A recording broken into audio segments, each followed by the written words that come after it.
In this video, I'm going to show you the perfect itinerary for Spain, which cities to visit in 7 to 15 days. If you're only staying 7 days, it's only worth seeing a few of the main ones. Staying longer, you can explore the beautiful country there, guys. There are several beautiful regions, which cities are closest, how to get from one to the other, what to see in each one, how many days to stay in each city. It's a complete video so you can really visualize and define your travel itinerary and make the most out of it. So don't forget to give us a like, that's very important, subscribe to the channel, and buckle up.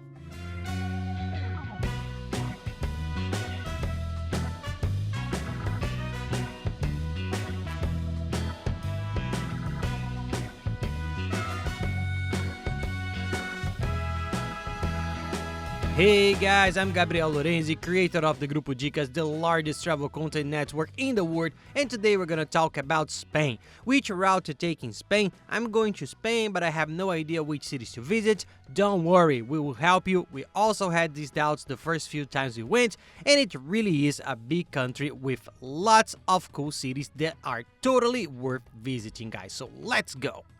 One important thing to mention here, guys, is that there are some routes through Spain that we really like. One of the ones we liked the most was the beaches, the islands, but I think they're sometimes good for a second trip, and they're very specific because they have to be in the summer from July to September. In the other months it gets a bit complicated, which is to enjoy the islands of Ibiza, Mallorca, and Menorca.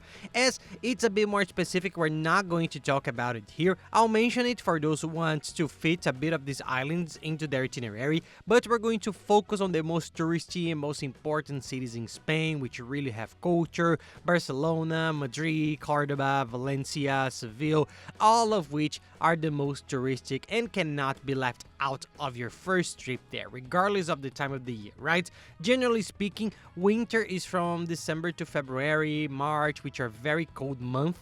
If you can avoid these periods, I think your trip will be more enjoyable. And July and August, which is the high of the European summer, are very hot, especially the cities in the south, in the Andalusia region, which we're going to mention a lot here. People suffer a lot, so try to avoid either summer or the winter to go there between October and November. It's perfect.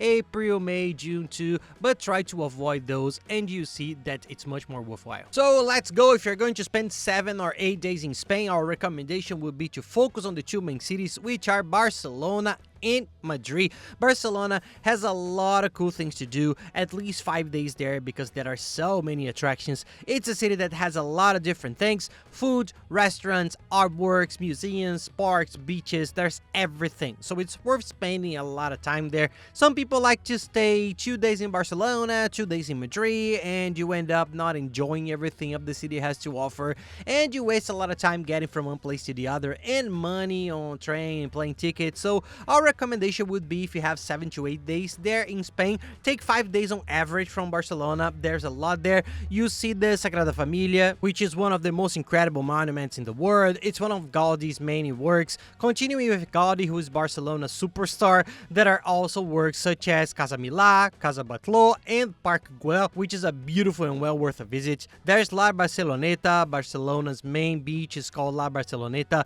Las Ramblas. There's so much to see that you're going to have a really full 5-day itinerary, guys, right? So that would be our suggestion. It's our favorite place in Spain and one of our favorite places in Europe. So Barcelona can't be left out of your itinerary. It's really an amazing place for you to visit. And then to complement Barcelona, would also add Madrid. Madrid is an incredible city. It's the capital of Spain. Barcelona is more touristy. Madrid is more important for Spain as a hub, as a capital. Madrid, I'd say 3 days is fine because there are fewer things to do than Barcelona, and there are many more museums, squares, the historical part.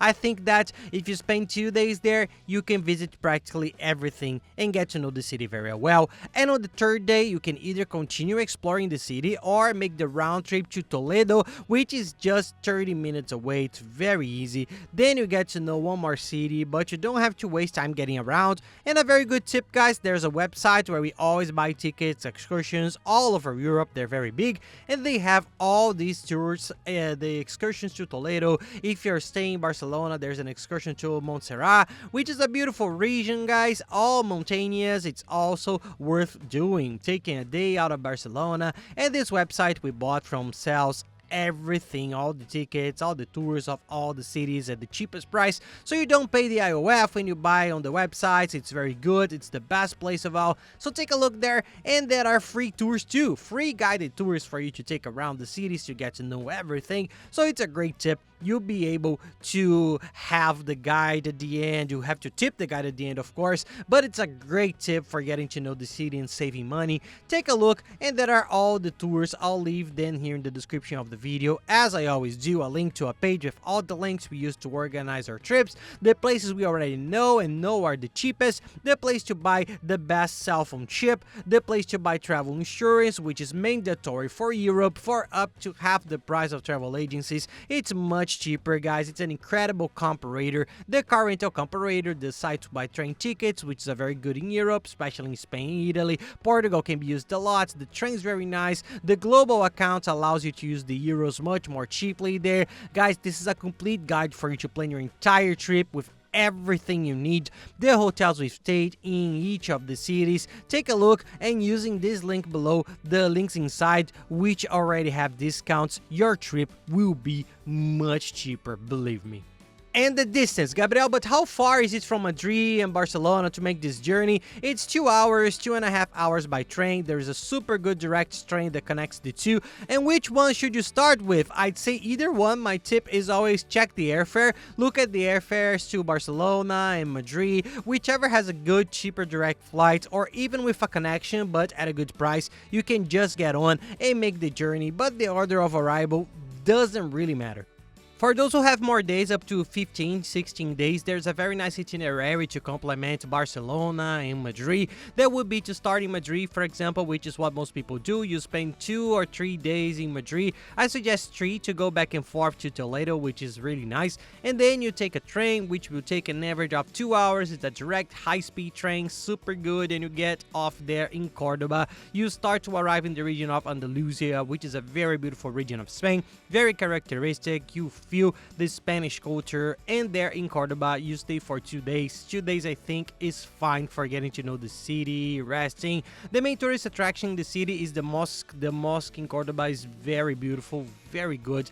Then there's the Roman Bridge of Cordoba, the Alcazar too, which is a beautiful place, well worth a visit. The Plaza de la Corredera, the Plaza de las Tendillas, is very Spanish in style with squares, monuments, places. You'll be able to enjoy 2 very intense days with plenty to do. Then from Cordoba you head to Seville, which is the capital of this region, Andalusia, which is very cool, and this city has a lot going on. So my tip would be 2 to 3 days. If you can have a lot of days to spare, put in 3. If you're trying to save a bit of time to visit more cities, put in 2. But with a 40-minute train ride you get to this area of Seville, and there you enjoy many tourist attractions. There's Seville Cathedral, the Plaza de España, which is very beautiful, and the Cestas de Sevilla, which is also a beautiful monument, the Royal Alcades of Seville, which is another very nice place, to the Torre del Oro, the Casa del Spigliato. Guys, there's a lot to see. Seville is very big, so take a look around and organize the days well. And then you take another train and go straight to another city. Granada is another city in the Andalusia region, and you can spend 2 days there, right? If you want to summarize, I never say 1 because I think you arrive in the city, go to the hotel, check in, open your bags, get ready in the room, and then have to leave the next day. It's a bit complicated, so I always put in 2 to give you time to breathe, to enjoy the place a bit, but adjust it according to your tips. This route is a little longer, about 3 hours. It's also a direct train from Cordoba to the Granada region, and there you see lots of cool tourist attractions such as the Alhambra, the Mirador de San Nicolas, which has a beautiful view of the city, the Royal Chapel of Granada, the Narcissus Palace too, which is a very beautiful place. There's a beautiful water mirror in the middle, and Granada Cathedral there. You see that everything is a cathedral in a museum, okay? Spain, Portugal, Italy, it's very much like that. There's also the Parque de las Ciencias, which is very cool, especially for those with children, so I think 2 days is more than enough. And from Granada, guys, I'm going to give you 2 options here. If your days are numbered, you want to go to somewhere else, or you only have a few days of vacation, you can now fly directly to Barcelona. There's a cheap flight of 1 hour and 20, if I'm not mistaken, that connects you to the city of Barcelona, which is right up there by train. It would take a long time, okay guys? It turned out to be a bit of unfeasible, but internal train tickets in Europe, in Spain, any other country are very cheap, so take a look. And then you can go straight to Barcelona and do your 5 days in Barcelona there, which are sensational. It's our favorite city. You end up the trip in a high note. If you want to and still have 3 or 2 days available, the logistics aren't as easy as the others at the beginning, but it's Valencia.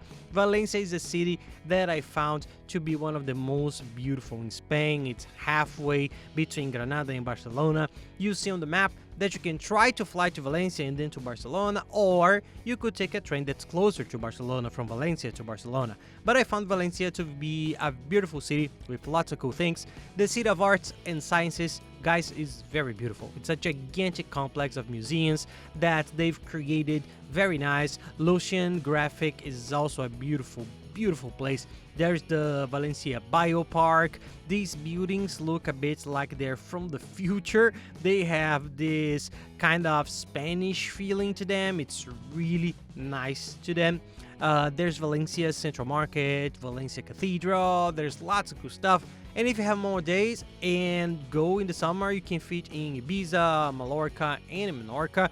These are the 3 main Balearic islands in Spain. And guys, they're beautiful. I really thought so, okay? A lot of people disagree. There's their arguments, but I thought they were almost as beautiful as the beaches in Greece. Formentera is an island 30 minutes from Ibiza, and you go there by boat. Go to Ibiza and stay there for 3 days. Ibiza has beautiful beaches. It's not just about partying and clubbing. It's a very beautiful island. You can also enjoy the beach clubs and nightclubs there, which are very nice. Then you can take a boat 30-minute ride to Formentera. It's one of the most beautiful places I've ever seen. I thought Formentera's beach was as beautiful as the ones in Greece, in my opinion, and it's much easier to get and cheaper. So I always say, if you like the beach a lot, you can go between June, which is the beginning of summer, and September, early October. Choose one of the islands, take a flight, the flights that are cheap. If you want to do a summer-only trip, take Barcelona for 5 days. We did this trip.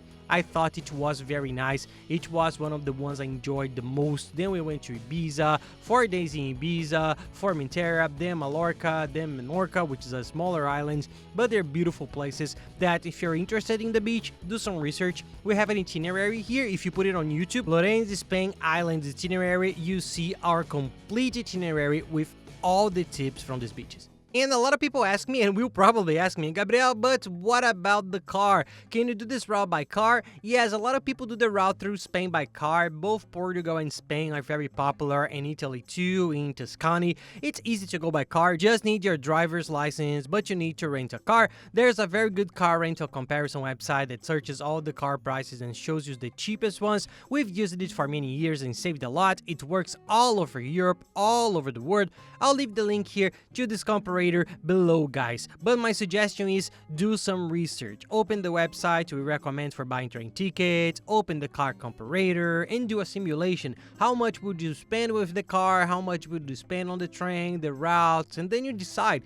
But generally, the train's easier because you're resting, you don't have to worry about driving, laws, traffic rules, all that stuff. So it really depends on your style and taste, and I'm going to make a next video, guys, combining Portugal and Spain. A lot of people go there to Europe and want to do these 2 countries together, so we're going to put the 2 videos together, and it's going to be really cool, guys. You're gonna have all the details.